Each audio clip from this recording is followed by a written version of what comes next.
Essa conferência é sobre a igreja pós-Covid. Vivemos nessa crise contemporânea, uma pandemia global da Covid já por alguns anos. E agora parece que estamos saindo dessa crise. Parece que estamos saindo da Covid e muita coisa tem mudado. E a pergunta é, o que significa ser a igreja pós-Covid?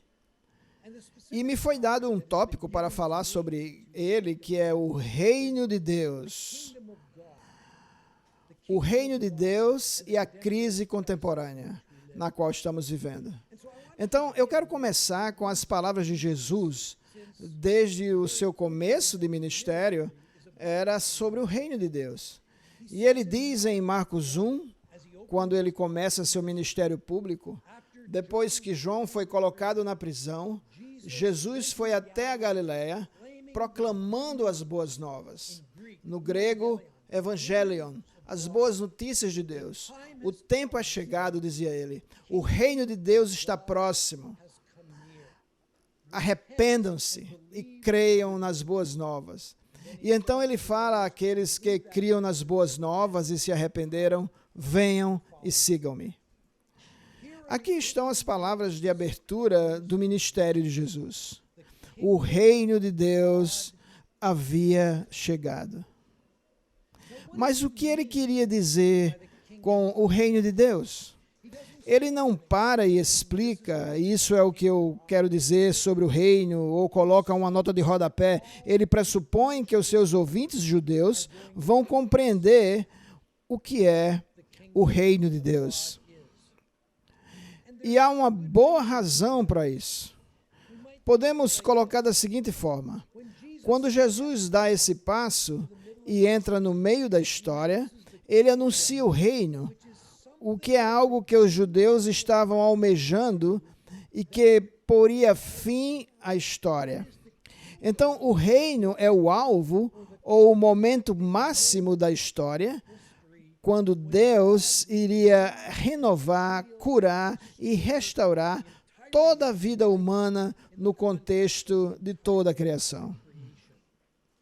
Então, o reino de Deus era o alvo para o qual toda a história bíblica, começando lá em Gênesis 1, a Gênesis 3, era o alvo para onde toda a história bíblica estava se movendo. E agora, Jesus faz o anúncio.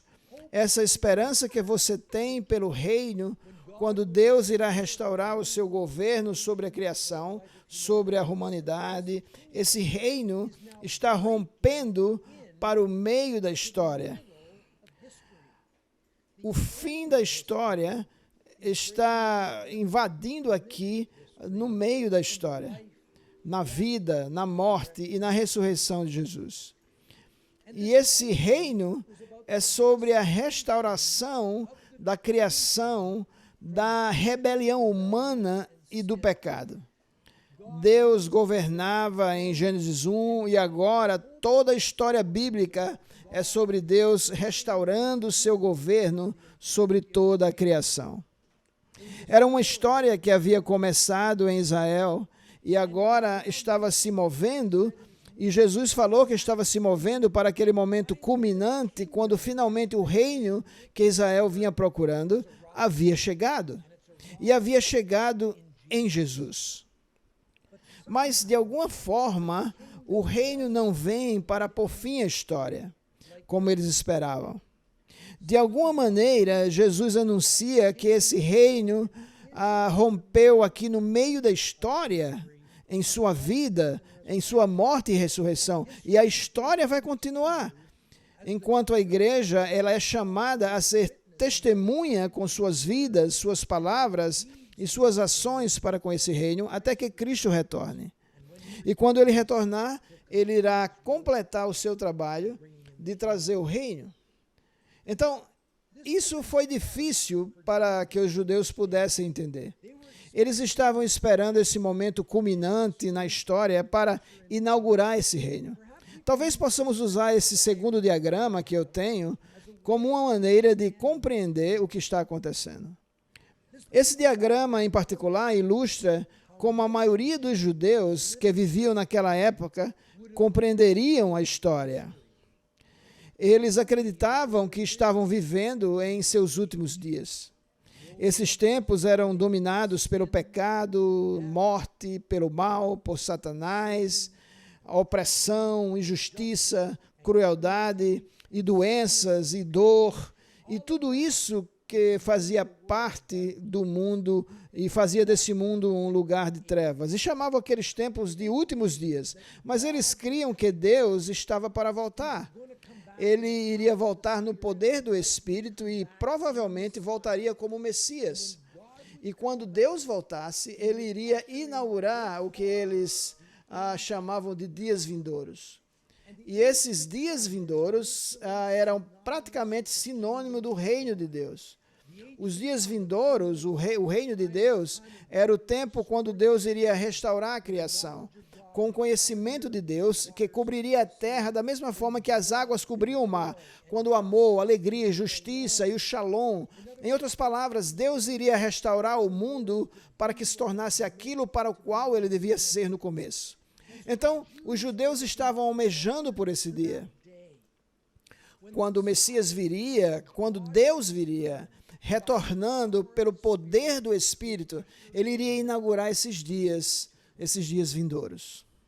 Mas quando Jesus realmente vem e diz, eu sou o Messias, e na verdade Deus está retornando em mim, não parece ser desse jeito. Não parece ser uma volta dos últimos dias, dominados pelo pecado e pelo mal, para os dias vindouros, onde o conhecimento de Deus agora cobriria a terra. O mundo parecia continuar do jeito que sempre foi. Pessoas morrendo no pecado e na miséria, na opressão e na injustiça, na crueldade e na fome. O pecado ainda agindo no mundo. Então, o que poderia ser compreendido quando Jesus diz, o reino de Deus chegou? Isso, talvez, esse segundo diagrama poderá nos ajudar a compreender a maneira pela qual o Novo Testamento compreendia isso. O anúncio que estava sendo feito era de que o reino de Deus havia chegado e de que os últimos dias estavam ali. O poder sobre o fim dos tempos de curar e restaurar todo o mundo e de restaurar povos de todas as nações e toda a vida humana do pecado, Deus está restaurando o seu bom governo sobre todo o mundo. E esse reino do fim dos tempos, nesses últimos dias, está invadindo o meio da história. Agora mesmo, no poder do Espírito. E então, talvez nós possamos fazer essa ilustração. Na verdade, não estaria sendo apenas a chegada de Jesus nos dias vindouros, iria sim substituir os últimos dias. Na verdade, haveria uma sobreposição dessas épocas. Na cruz e na ressurreição. Você vê sendo representados aqui com uma cruz e uma seta. Na cruz e na ressurreição, Jesus inaugura esses dias vindouros, substituindo esses últimos dias. A cruz traz esses últimos dias do poder de Satanás e da morte e do mal. Ele derrota todas essas forças com a vitória decisiva, mas ele não destrói essas forças. É permitido que elas permaneçam. Mas a força do Espírito vem sim com base na cruz e na ressurreição. O poder do reino de Deus de curar e renovar e restaurar o mundo que é dele, aparecem na história. Então, há uma substituição de poderes. Os poderes do pecado, da morte e do mal, e o poder do Espírito lutando. Em outras palavras, os últimos dias permanecem, mas os dias vindouros agora invadem. E entre a ressurreição de Jesus e sua volta, estamos vivendo nesses últimos dias, onde os dias vindouros e o reino de Deus chegaram. Seu poder de curar e renovar estão aqui, mas o poder do pecado e do mal permanecem. É assim que tudo é cumprido em Jesus. E Jesus fala dos sinais dos últimos dias. Mas os últimos dias, e isso é importante por causa dessa popular má compreensão da Bíblia, os últimos dias não são os dias que estão acontecendo logo antes da volta de Jesus. Em outras palavras, os últimos anos logo antes de sua volta.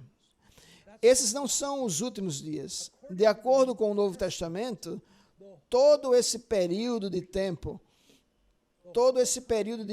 entre a ressurreição e o retorno de Jesus são os últimos dias. Em outras palavras, nós temos vivido esses últimos dias desde que o Espírito de Deus foi derramado e o reino de Deus chegou. Em Atos 2,17, Pedro cita Joel, ele diz, nos últimos dias eu derramarei do meu Espírito. Em Hebreus 1 e 2, nós ouvimos que nos últimos dias, Jesus se torna a última e mais completa revelação de Deus e de seu propósito para o mundo. Em 1 Coríntios 10 e 11, nós ouvimos sobre culminar desses tempos. Em outras palavras, o fim é chegado em Jesus e nós estamos vivendo nesse culminar dos tempos. Então, de acordo com o Novo Testamento, não somente nessas passagens que temos falado, mas em todo o Novo Testamento, os últimos dias, o tempo entre a ressurreição de Jesus e de sua volta, estamos vivendo nos últimos dias. Mas quais são os sinais de que os últimos dias já chegaram? De que Jesus já veio? Pelo menos em 2 lugares na Bíblia, existem 2 sinais que caracterizam os últimos dias. O primeiro é o julgamento de Deus. Ele faz isso falando sobre guerras e fomes, e terremotos e pragas, falsos messias e outras coisas. E isso parece ser o julgamento de Deus sobre o mundo. Mas, em segundo lugar, o outro sinal que caracteriza os últimos dias é o testemunho ou a missão da igreja. Então, o que eu quero fazer, eu quero falar um pouquinho sobre isso. Você pode olhar o exemplo em Mateus 24, ou você pode olhar no livro de Apocalipse, capítulos 6, de 6 a 15, e nesses 2 lugares, nós vemos que esses são os 2 sinais que caracterizam o tempo entre a ressurreição de Cristo e seu retorno. O juízo de Deus e o testemunho da igreja. Mas, especificamente, se olharmos para o tempo nessa época, o tempo entre a ressurreição e a volta de Cristo, especificamente em Apocalipse, eu não posso me aprofundar nessa parte do jeito que eu gostaria. Isso é o que a gente vê. E que começa com os 7 selos do juízo. E termina dizendo... Quem pode permanecer diante desse julgamento? E esses julgamentos são os terremotos, e fomes, e guerras, e pragas. E, nesse contexto, o capítulo 7 nos dá um interlúdio, onde há um exército de muitas nações de mártires. E está falando sobre a igreja aqui. E esses mártires são selados por seu testemunho. E então os julgamentos continuam e os 7 selos abrem e mostram agora 7 trombetas de julgamento. E diz no final que esses julgamentos não foram capazes de trazer arrependimento. Eles estavam ali para avisar o povo de que deveriam se arrepender para se livrarem do julgamento de Deus, mas não conseguiram se arrepender. Então temos agora um novo interlúdio e aqui...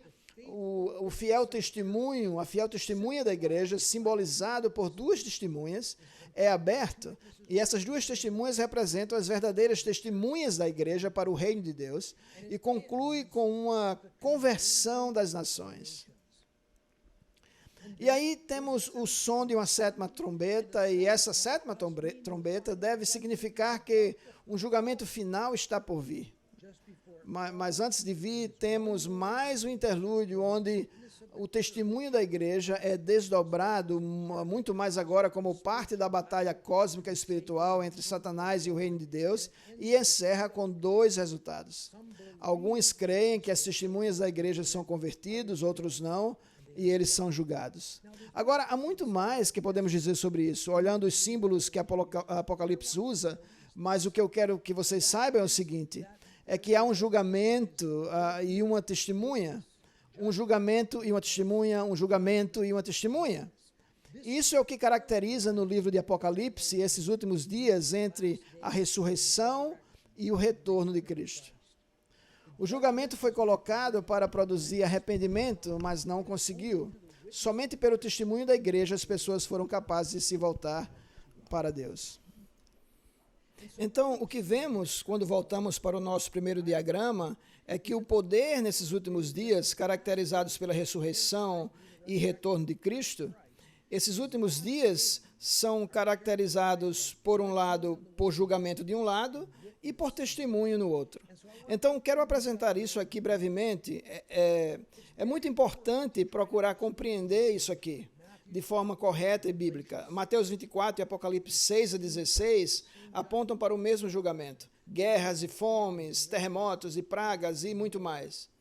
E podemos até colocar a Covid nessa categoria como uma dessas pragas, porque isso atingiu toda a Terra. Mas temos que ter muito cuidado aqui, porque muito facilmente podemos entrar no campo da especulação e má compreensão do que está sendo dito, mas é importante ser bastante cuidadoso, pensar de forma correta e bíblica sobre isso. A Covid não é um sinal especial que está mostrando que Jesus está para voltar. É algo que está acontecendo imediatamente antes da volta de Cristo. Lembre que os últimos dias é o tempo em que temos entre a ressurreição e a volta. Já tivemos pragas e guerras e fomes, e esse é só mais um desses sinais que mostram o fim. Isso tem caracterizado o mundo nos últimos 2000 anos. Então, como pensamos sobre o julgamento quando nos deparamos com o livro de Apocalipse ou o livro de Mateus? Primeiro, eu vou falar aqui sobre 4 ou 5 coisas. Primeiro, isso não é algum tipo de intervenção divina sobre o pecado. Isso é, um autor diz, um dia tragicamente normal na história humana. Em outras palavras, essas são as coisas que caracterizam o mundo debaixo da maldição, ou debaixo do julgamento de Deus.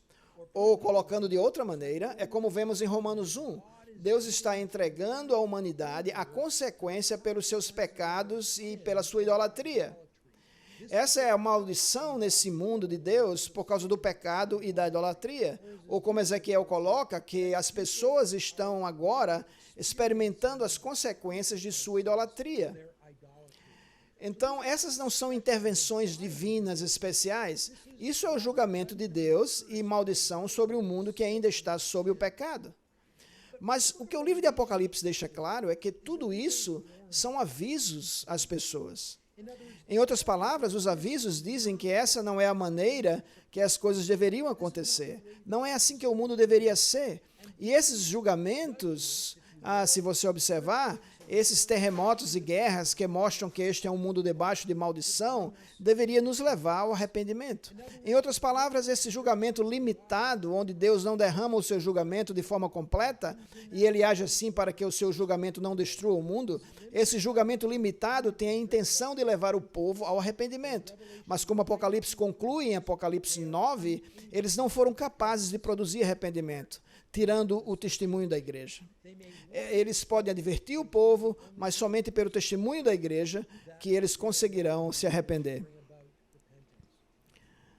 Mas uma segunda coisa, uma quarta coisa, na verdade, que é importante, é que esse julgamento temperado pela paciência de Deus, ele atrasa esse julgamento final para dar oportunidade para que haja arrependimento através do testemunho da igreja. Ele não traz aquele julgamento final, ele é paciente, esperando que as pessoas se arrependam. É também temperado pela misericórdia de Deus. Ele não traz o julgamento completo, ele não entrega à humanidade as consequências severas e as completas consequências de seu pecado.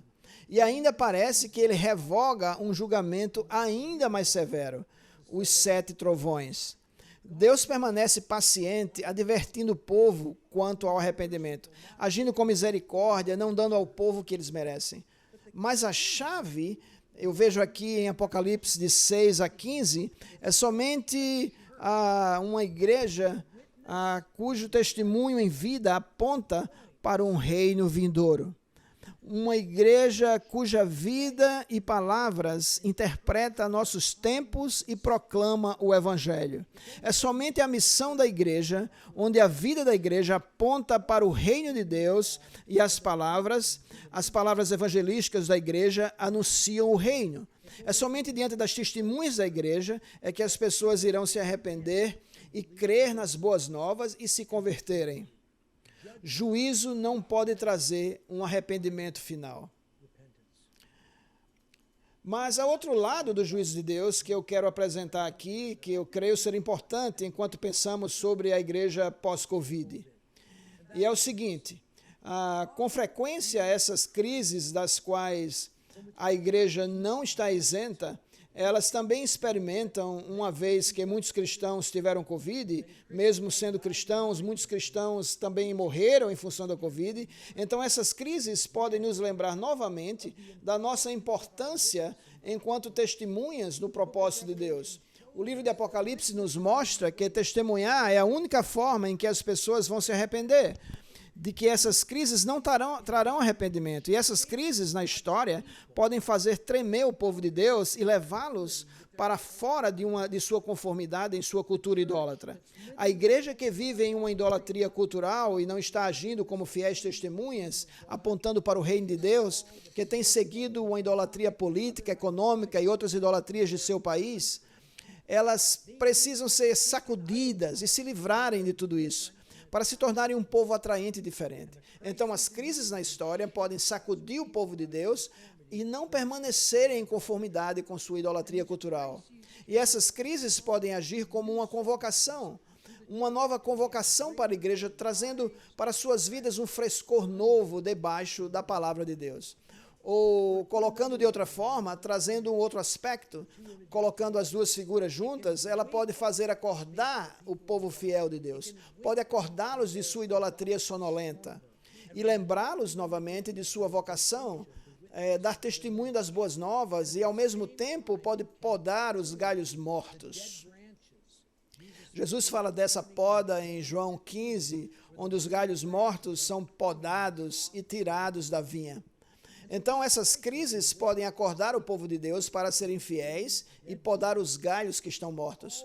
Tudo para que a igreja possa ser fiel, para que assim ela possa cumprir sua vocação primária de produzir testemunhas fiéis do propósito de Deus para com o mundo em como vivem e o que fazem e como eles proclamam. Um autor falando sobre a igreja diz o seguinte: a igreja cristã não pode ser medida por números. E com frequência em nossos dias, de maneira triste, julgamos o sucesso da igreja por seu tamanho. Na verdade, esse autor diz, podando os galhos mortos da igreja é algo tão necessário na congregação como é em um jardim. Não podar os galhos mortos de uma árvore podem começar a atingir os frutos. E ele diz da mesma forma, os galhos mortos têm que ser podados da congregação. O que importa não são os números, mas a qualidade de seu testemunho é o que conta no mundo de hoje. Então, o que eu acho que vemos aqui nos Estados Unidos, no Canadá e provavelmente no Brasil, tem tido muita poda, tem tido muitas pessoas talvez não comprometidas o bastante em seguir a Cristo, que têm deixado a igreja durante esse tempo. Ficamos tristes quando as pessoas saem, mas ao mesmo tempo essa poda daqueles que não estão seguindo a Deus verdadeiramente podem ser uma importante parte na restauração da qualidade das testemunhas que importam para o mundo de Deus. Mas dar testemunho é o que dá significado a esses últimos dias. Isto é, somos chamados agora, não é somente um julgamento que caracteriza isso, mas o testemunho da igreja, vivendo esse tempo entre os tempos, mostrando em suas vidas o poder do Evangelho para renovar e curar a humanidade para o bem do mundo. Mateus coloca assim, já vimos em Apocalipse, mostrou quanto o testemunho é importante para esse tempo. Aqui está como Mateus 24:14 coloca. E este evangelho do reino será pregado em todo o mundo como testemunha para todas as nações. E então virá o fim. É esse tornar conhecido o evangelho do reino. Essa é a tarefa da igreja, em sua vida, em suas palavras, em suas ações, como testemunha para o reino, para todo mundo, em todas as nações, e então virá o fim. Agora, o que é testemunha?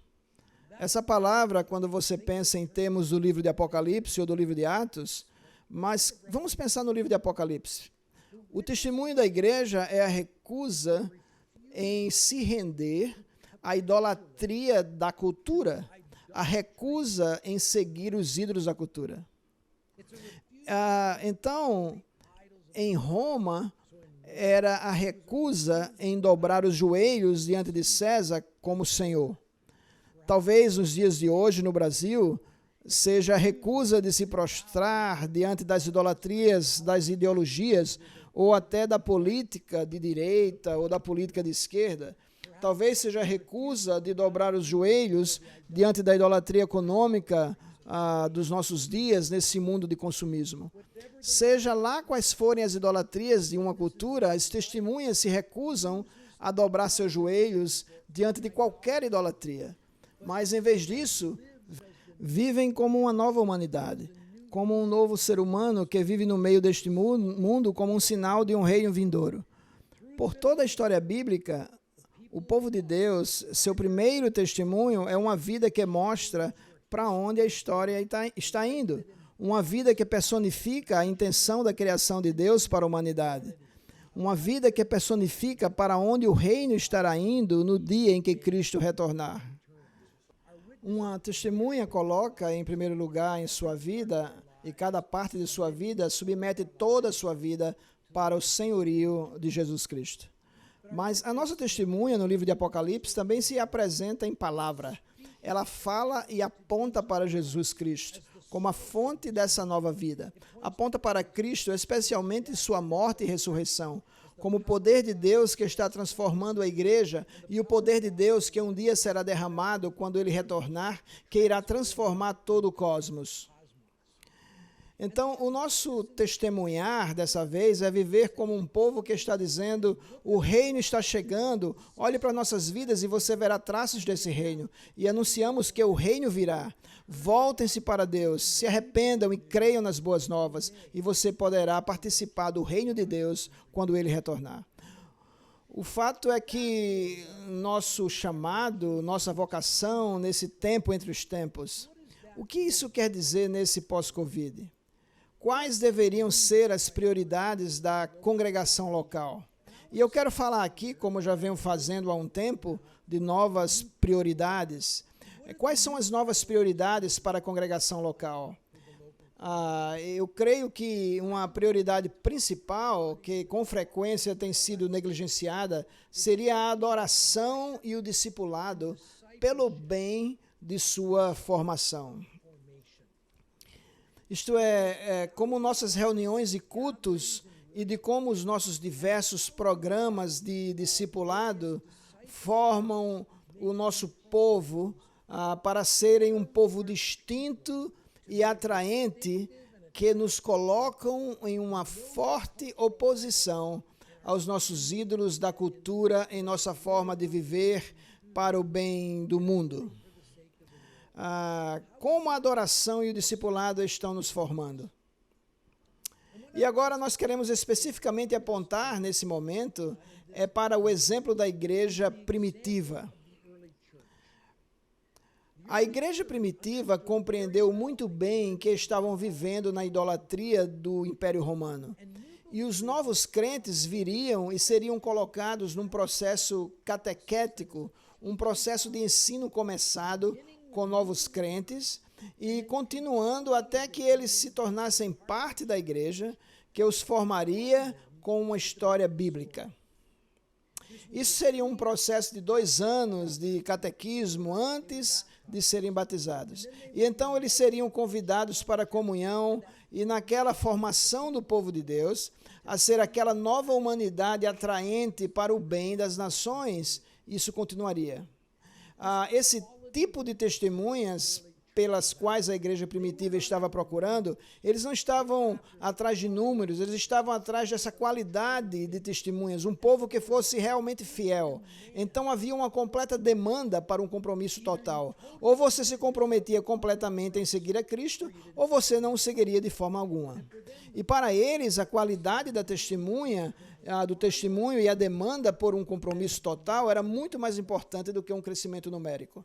Deixe-me te dar algumas citações de um estudioso que veio do início da igreja, um homem chamado Alan Kreider. Ele era um menonita, um anabatista, um menonita, um estudioso. E Alan Kreider escreveu um pequeno livro chamado Adoração e Discipulado para a Formação da Igreja, ou algo assim. Ouça o que ele diz. Eu vou te dar 3 ou 4 citações que são bastante instrutivas. O ensino é o propósito pastoral e missional do catequismo. Esse é o processo de ensino e discipulado. Era reformar as pessoas pagãs. Era ressocializá-los. Era desconstruir o seu velho mundo idólatra romano e reconstruir um novo, um reino de Deus.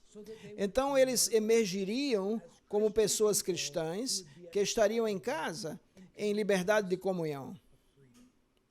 Então, a prioridade para a igreja primitiva era formar um povo, reformando cada um deles de sua forma pagã de viver, desconstruindo o seu velho mundo idólatra e construindo um novo mundo para o reino de Deus. E ele continua mais na frente no livro dizendo: capacitar os catecúmenos a estarem prontos a se juntarem à comunidade cristã.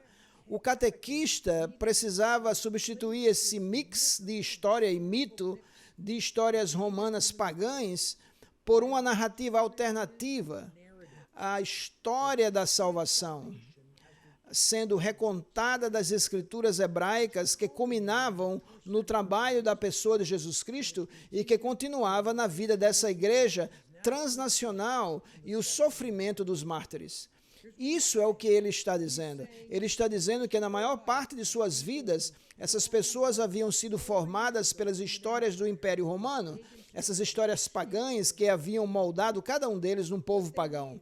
O que eles precisavam era de uma nova história, a história da salvação contada na Bíblia, no Antigo Testamento, atingindo seu clímax em Jesus Cristo e continuando na missão da igreja.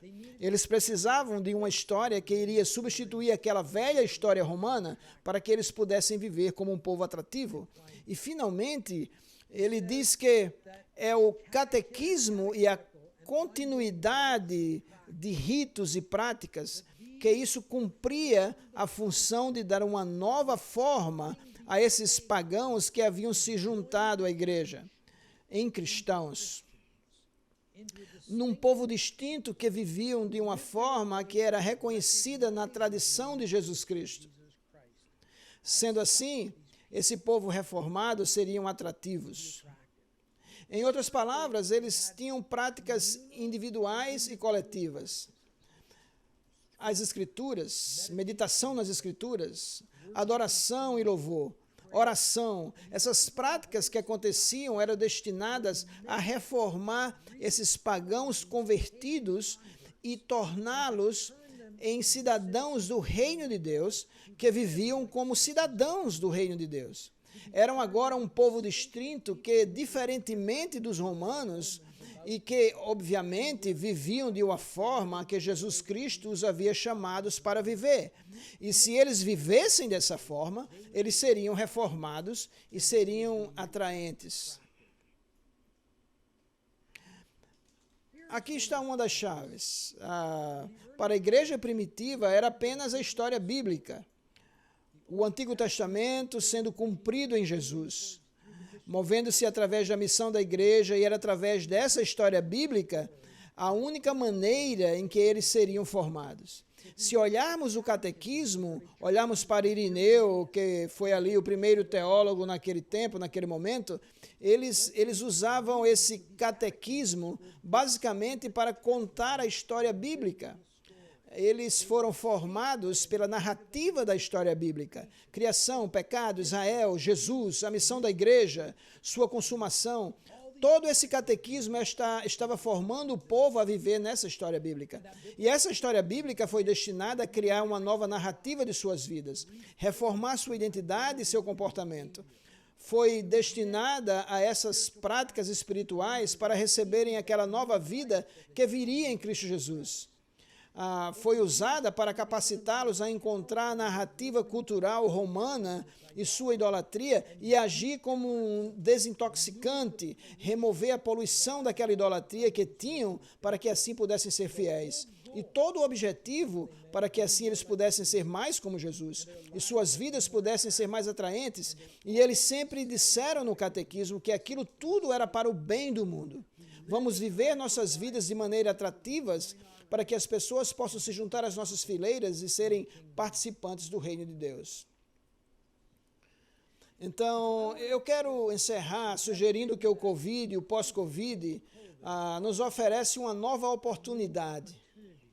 Uma nova oportunidade de repensar quem somos e o que estamos fazendo. A Covid interrompeu nossa vida congregacional. Eu treino pastores, tenho 2 genros que são pastores, e todo lugar que eu conheço, a Covid interrompeu a vida congregacional. E muitas congregações estão relançando seus ministérios. Eles têm repensado o que eles têm feito. Fomos todos sacudidos, não é mais o mesmo jeito que estávamos acostumados a fazer, não é mais fazemos as coisas da maneira que sempre fizemos. Então, muitas congregações estão repensando e relançando seus ministérios. E eu acho que esse precioso presente que está sendo oferecido a nós, nesse momento na história, é que está sendo dada a nós a oportunidade de reavaliar, de repensar nossas prioridades. O que temos feito? E temos seguido as prioridades do Novo Testamento? Nos dá a oportunidade de colocarmos nossas práticas novamente diante da palavra de Deus. E eu acho que talvez o Brasil vá ter que reavaliar. As novas igrejas terão que reavaliar se isso é verdade entre vocês. Mas eu acho que muitos pastores estão se dando conta de que muita ênfase tem sido dada em dar uma experiência no domingo pela manhã. Uma experiência no domingo pela manhã que está baseada em números, em colocar mais pessoas nos bancos. E sendo assim, o domingo pela manhã tem tido muita ênfase, pelo menos em fornecer algo para que as pessoas possam vir. Mas precisamos fazer essa pergunta. Como podemos formar o povo de Deus para a sua vocação em ser uma nova humanidade? As nossas igrejas estão vivendo de maneiras que estão indo contra a idolatria política, a idolatria econômica e social de nossa cultura? Ou nossas igrejas estão parecidas com qualquer outra pessoa? A gente parece com qualquer um politicamente, socialmente, economicamente e na tecnologia? A gente parece com qualquer um ou nós somos diferentes? Precisamos perguntar, nós estamos fazendo o trabalho duro, longo, vagaroso de formar o povo de Deus para ser a nova humanidade e viver em sua vocação no meio desse mundo?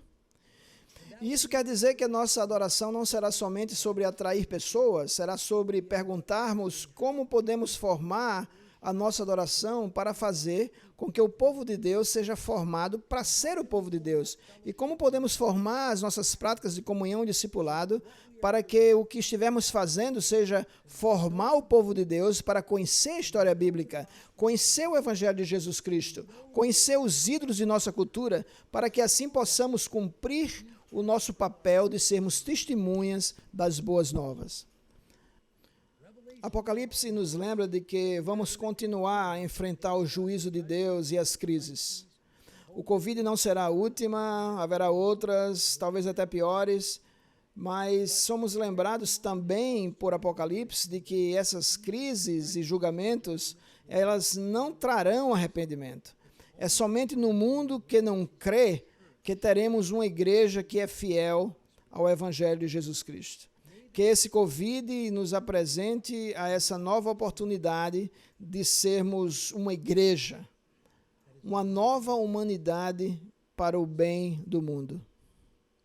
Obrigado e que o Senhor possa abençoar vocês enquanto vocês estão juntos em união.